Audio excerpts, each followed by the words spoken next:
여러분 통장에 있는 1억 원, 실제 가치는 7천만 원밖에 안 됩니다. 3천만 원이 그냥 증발했어요. 아무것도 안 했는데요. 2025년 12월 14일, 한국은행이 충격적인 발표를 했습니다. 뱅크런 대비 긴급 여신 제도를 도입한다. 뱅크런이 뭡니까? 은행에 문제가 생겼다는 소문 때문에 사람들이 한꺼번에 예금을 찾아가는 겁니다. 한국은행이 왜 갑자기 이런 준비를 할까요? 더 이상한 건 이겁니다. 불과 6일 전에 한국은행이 1조 5천억 원을 시장에 풀겠다고 발표했어요. 도대체 대한민국 금융시장에 지금 무슨 일이 벌어지고 있는 걸까요? 오늘 한국은행도 정부도 입 다물고 있는 진실을 싹 다 까발리겠습니다. 그리고 여러분은 어떻게 대비해야 할지 알려드리겠습니다. 바로 시작합니다. 첫 번째 징후입니다. 한국은행이 지금 하고 있는 게 RP 매입이라는 겁니다. 처음 들어보시는 분들 많으시죠? 한 줄로 설명하면 이렇습니다. 비싼 물건을 담보로 잡고 나중에 다시 사겠다고 약속하는 거예요. 이걸 가족 이야기로 바꿔볼게요. 아들이 사업이 안 돼서 아버지한테 왔습니다. 아버지 1,000만 원만 일주일만 빌려주세요. 일주일 뒤에 꼭 갚을게요. 일주일 뒤 아들이 또 왔습니다. 아버지 죄송한데요. 1,000만 원에 이자 50만 원 해서 1,050만 원 갚아야 하는데 돈이 없어요. 그냥 1,200만 원 빌려주시면 안 될까요? 또 일주일 뒤 똑같은 일이 벌어집니다. 이게 계속 반복되면 어떻게 될까요? 겉으로는 일주일짜리 대출이니까 괜찮아 보입니다. 하지만 실제로는요, 영원히 돈을 갚지 않는 거랑 똑같습니다. 계속 더 큰 빚이 쌓여가는 거죠. 한국은행이 바로 이 짓을 하고 있습니다. 숫자로 보면 소름 돋습니다. 2025년 1분기 RP 잔액이 0.5조 원이었어요. 2분기에는 2조 원, 3분기에는 4.5조 원, 4분기에는 무려 6.5조 원으로 추정됩니다. 8개월 만에 13배가 늘었습니다. 거기다 12월 8일 국채 단순 매입 1조 5천억 원을 발표했어요. 이건 더 심각합니다. 일주일 뒤에 갚는 것도 아니고요. 아예 영구적으로 돈을 뿌리겠다는 선언이에요. 여기서 끝이 아닙니다. 통화 승수라는 게 있어요. 한국은행이 처음 1조 원을 찍어내면요. 은행에서 은행으로 돌고 돌면서 신용 창출이 일어나요. 결국에는 14조 원의 효과가 납니다. 계산해 볼까요? RP 잔액 6.5조 원 곱하기 14, 91조 원, 국채 매입 1.5조 원 곱하기 14, 21조 원, 합계는 112조 원입니다. 보수적으로 잡아도 80조 원 이상의 돈이 시중에 풀린 겁니다. 80조 원이면 어느 정도일까요? 강남 아파트 전체를 살 수 있는 돈입니다. 그런데 말이죠. 진짜 문제는 이제부터입니다. 돈을 이렇게 많이 풀었으면요. 어떤 일이 일어나야 정상일까요? 첫째, 금리가 내려갑니다. 돈값이 떨어지니까요. 둘째, 부동산이 오릅니다. 유동성이 풍부하니까요. 셋째, 주가가 오릅니다. 돈이 시장으로 흘러 들어가니까요. 이게 정상입니다. 그런데 실제로는요. 부동산은 올랐습니다. 2025년 강남이 급등했죠. 주가는 괜찮았습니다. 그런데요. 금리가 오르고 있습니다. 바로 이 지점이 모든 비극의 시작입니다. 한국은행이 돈을 쏟아붓는데도 금리가 오른다. 이게 무슨 뜻일까요? 시장이 한국은행을 믿지 않는다는 뜻입니다. 동네 가게 주인이 있어요. 손님들에게 공짜로 물건을 나눠주고 있습니다. 그런데 손님들이 줄을 서는 게 아니라요. 오히려 더 비싼 값을 부르고 있어요. 왜 그럴까요? 이 가게 곧 망하겠구나. 나중에 물건을 못 받을 수도 있으니까. 지금 비싸게 주고라도 받아야겠다. 이런 심리 때문입니다. 시장이 한국 경제를 바라보는 시선이 바로 그렇습니다. 외국인 투자자들은 이렇게 생각해요. 한국은행이 돈을 저렇게 미친 듯이 푸는 건요. 뭔가 숨기고 있는 큰 문제가 있기 때문이 아닐까? 실제로 2025년 11월 외국인들은 한국 채권을 20조 4천억 원이나 순매수했습니다. 왜일까요? 금리가 계속 오르니까요. 지금 사두면 나중에 더 비싸게 팔 수 있다는 생각 때문이죠. 이건 역설적으로 한국 경제에 대한 불신을 의미합니다. 두 번째 징후입니다. PF 대출이에요. PF 대출이 뭘까요? 프로젝트 파이낸싱, 즉 건설 프로젝트에 빌려준 돈입니다. 문제는요, 이 PF 대출이 좀비가 됐다는 겁니다. 비유로 설명할게요. 여기 암 환자가 있습니다. 2022년에 발견했으면요, 수술로 간단히 치료할 수 있었어요. 그런데 의사가 이렇게 말했습니다. 괜찮아요. 진통제 먹으면 돼요. 4년을 버텼습니다. 이제 2025년, 암은 전이 됐고요. 수술해도 살기 힘든 상태가 됐습니다. 한국의 PF 대출이 정확히 이 상황입니다. 2022년 상황을 볼까요? PF 대출이 부실 초기 단계였어요. 땅을 팔면 원금 회수가 가능했죠. 구조조정 비용도 적었습니다. 한국은행의 선택은 뭐였을까요? 돈을 마구 풀어서 시간을 벌었습니다. 금리 내리면 살아날 거야. 이렇게 생각했죠. 2025년 현재는 어떨까요? 시행사들이 4년간 이자만 갚다가 완전 깡통이 됐습니다. 이제는 땅을 팔아도 마이너스예요.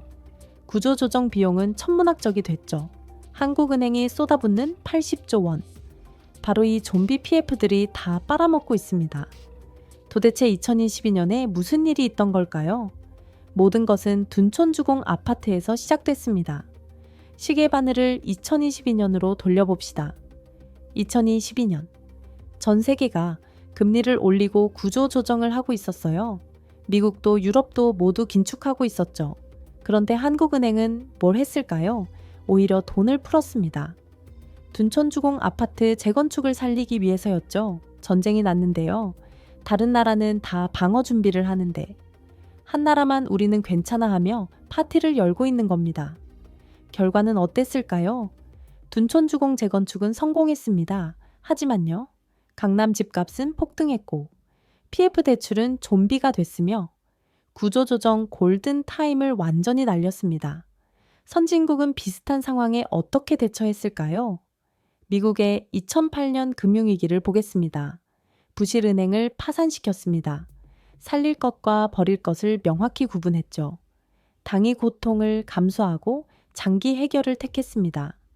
한국의 2025년은 어떨까요? 모든 걸 살리려고 합니다. 당이 고통을 회피하고 장기 문제로 전환했습니다. 진통제만 계속 투여하고 있죠. 여러분, 저는 2026년에 두 가지 시나리오가 있다고 봅니다. 첫 번째 시나리오. 지금처럼 계속 버틴다고 가정해 볼게요. 2026년 상반기에는 이런 일이 벌어질 겁니다. 국민연금이 한국 채권 사주기를 시작하죠. 금리는 일시적으로 떨어질 거고 위기 넘겼네 하고 생각하게 되죠. 하지만 2026년 하반기에는요, 국민연금의 투자 여력이 소진됩니다. 외국인이 다시 이탈하기 시작합니다. 환율이 1,500원을 돌파합니다. 2027년에는 어떻게 될까요? PF 대출이 본격적으로 폭발합니다. 은행들의 자본이 잠식됩니다. 한국판 SVB 사태가 벌어질 가능성이 생깁니다. 최악의 경우는요, 환율이 1,600원에서 1,700원까지 가고 수입 물가가 폭등하고 서민 생활고가 극심해집니다. 두 번째 시나리오. 지금 당장 구조조정을 하는 겁니다. 2026년 상반기에는 이런 일이 벌어질 겁니다. PF 대출 일부를 부실 처리합니다. 건설사 3개에서 5개 정도가 워크아웃에 들어갑니다. 일시적 충격이 옵니다. 부동산이 10%에서 15% 정도 하락하죠. 2026년 하반기는 어떨까요? 외국인 신뢰가 회복되기 시작합니다. 금리가 안정화됩니다. 환율이 1,400원대로 진입합니다. 2027년에는요, 경제가 정상화 궤도에 오릅니다. 건전한 회사들이 싼 땅을 매입해서 재개발을 시작합니다. 양질의 일자리가 창출됩니다. 결론은 간단합니다. 지금 15%의 고통을 감수하면요, 나중에 50%의 고통을 피할 수 있습니다. 그럼 우리는 어떻게 대비해야 할까요? 5가지를 유심히 봐야 합니다. 첫 번째, 10년물 국채금리 왜 중요할까요? 시장의 신뢰도를 보여주는 청계이기 때문입니다. 임계점은 3.5%입니다. 10년물 국채금리가 3.5%를 돌파하면요, 외국인 이탈 신호입니다. 환율 급등이 시작되는 거죠. 어떻게 행동해야 할까요? 금리가 3.4% 이상이면요. 달러 자산을 20% 확보하세요. 3.5%를 돌파하면요. 달러 자산을 30%에서 40%로 확대하세요. 3.7%를 돌파하면 비상 모드입니다. 해외 자산을 50%까지 늘리세요. 두 번째, 원달러 환율 왜 중요할까요? 한국 경제의 최후 방어선이기 때문입니다. 임계점은 3단계입니다. 1차 경고는 1,500원, 2차 경고는 1,550원, 위험 구간은 1,600원입니다. 어떻게 행동해야 할까요? 1,500원을 돌파하면요. 수입품 가격 폭등에 대비하세요. 생필품 적정 재고를 확보하는 겁니다. 1,550원을 돌파하면요. 해외여행, 유학 계획을 재검토하세요. 1,600원을 돌파하면요. 현금 흐름을 점검하고 고정비를 축소하세요. 세 번째, 한국은행 RP 잔액 왜 중요할까요? 한국은행의 패닉 수준을 보여주기 때문입니다. 임계점은 월간 증가 2조 원 이상입니다. 어떻게 행동해야 할까요? 2조 원 이상 증가하면요. 금융시장 불안 신호입니다. 3조 원 이상 증가하면요. 부동산 매도 타이밍을 검토하세요. 5조 원 이상 증가하면 비상 상황입니다. 현금 확보를 우선하세요. 네 번째, 국민연금 채권 매입 속도 왜 중요할까요? 마지막 구원 투수가 얼마나 버틸 수 있는지 보여주기 때문입니다. 임계점은 국민연금 국내 채권 비중 25% 돌파입니다. 어떻게 행동해야 할까요? 25%에 근접하면요. 금리 반등 가능성에 대비하세요. 25%를 돌파하면요. 더 이상 방어선이 없습니다. 본인 판단으로 자산 배분을 하세요. 다섯 번째, 뱅크런 조짐 왜 중요할까요? 가장 치명적인 신호이기 때문입니다. 신호는 3가지입니다. 은행 예금 이탈 급증 뉴스, 저축은행 부실 연쇄 보도, 금융감독원 긴급 점검 발표입니다. 어떻게 행동해야 할까요? 즉시 5천만 원 이상 예금을 분산하세요. 예금자 보호 한도 때문입니다. 유동성을 확보하세요. 현금과 달러를 준비하는 겁니다. 장기 투자 계획을 전면 재검토하세요. 여러분, 이 순간에도요, 한국은행은 돈을 찍어내고 있고 PF 대출이라는 암세포는 자라고 있으며 금리는 계속 오르고 있습니다. 2가지 선택지가 있습니다. 첫 번째 선택, 정부가 알아서 하겠지 하며 아무것도 안 한다. 결과는 뭘까요? 2027년쯤 당신의 자산 가치는 30% 이상 증발합니다. 두 번째 선택, 오늘부터 당장 경제 계기판을 점검하며 대비한다. 결과는 뭘까요? 위기를 기회로 만들 수 있습니다. 자산 방어는 물론 증시까지 가능합니다. 역사가 증명합니다. 1997년 외환위기 때 달러를 산 사람들, 2008년 금융위기 때 부동산을 정리한 사람들, 2020년 코로나 때 현금을 확보한 사람들, 이들의 공통점은 뭘까요? 남들보다 6개월만 빨리 움직였다는 것입니다. 망설임이 가장 비싼 비용입니다. 오늘 퇴근하고 집에 가면 딱 3가지만 하세요. 첫째, 10년물 국채 금리를 검색해서 숫자 하나 확인하세요. 둘째, 원달러 환율을 확인하세요. 셋째, 5천만 원 이상 예금이 있다면 분산하세요. 이 3가지만 오늘 하세요. 그럼 준비 끝입니다. 오늘 영상이 도움이 되셨다면요.